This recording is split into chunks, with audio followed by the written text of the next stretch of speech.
there's something else that happened that's quite significant within these 2 days since her birthday. And her birthday was Thursday.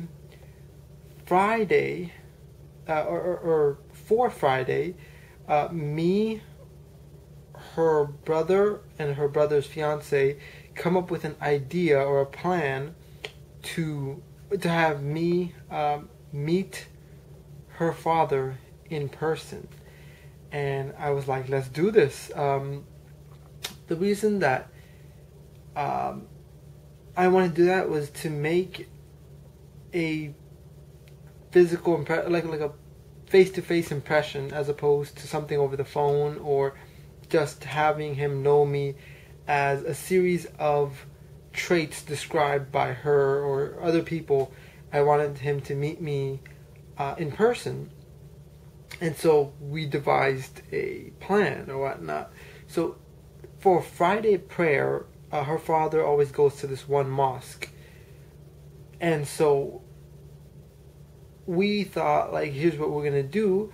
Her brother is going to be next to her father, and I'm going to meet her brother, like, hey, how are you doing, and whatnot. And he's going to be like, oh, let me introduce you to my dad.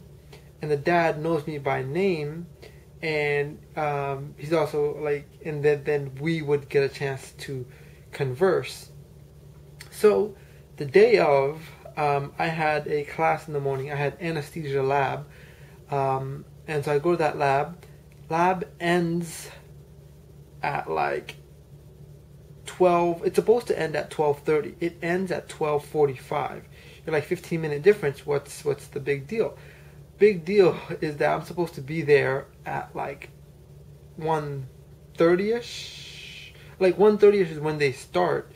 Like when people start coming in and whatnot. 2 is supposed to be when the prayer is. So I have 45 minutes to the beginning of when people start to come, but I had so much to do. So after lab was over, we're supposed to have these 2 classes from like from 12:45 to 4 p.m. Both those classes I missed. Like I just didn't go to them.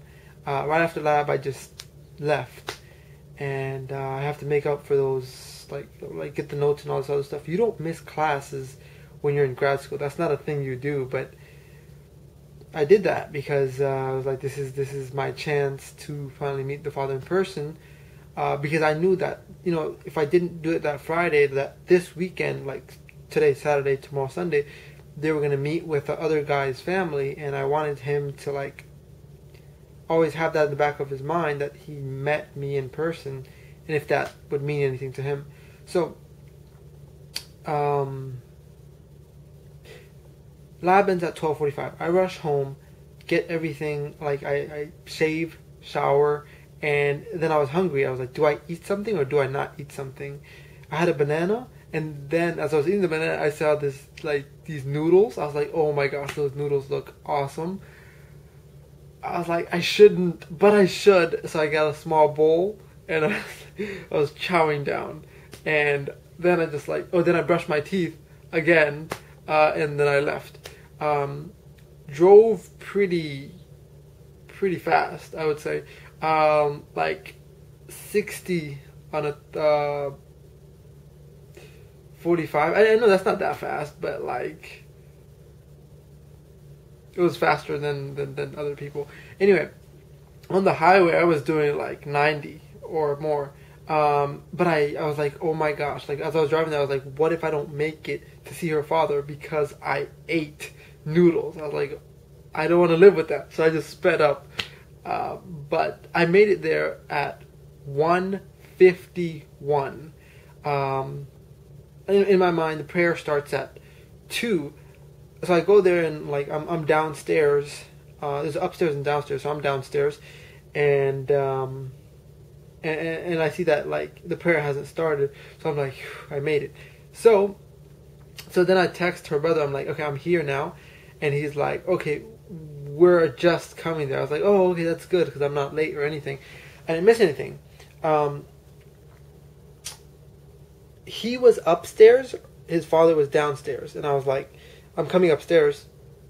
So I go upstairs and I'm like, point out your father downstairs, because it's like a balcony thing. So he pointed his father out, and I was like, holy crap. He looks like a lion, and I was like a mouse, and but you know, I wasn't scared. I was somewhat anxious, yes, because like this is like do or die kind of thing. Because like if I make a bad impression, that would be terrible. That would be terrible. So I was just anxious, but I wasn't, because I was like, you know what, like if I don't do anything, nothing's gonna happen. If I do something, maybe something positive or in my favor could happen. The whole ride from my place to the mosque was like, I want to say 35 miles. I was thinking about a speech that I could say to his father, like what sentence I would say, like sentence by sentence, like, and I actually created like a dialogue, I guess, a monologue maybe. I was gonna say, hey uncle, how are you doing? Do you always go to this mosque? And he would give his answer, and I would be like, oh, I go to the mosque near my place, but today I came to this mosque just to see you. When I heard you over the phone, you reminded me of my uncle who passed away earlier this year, and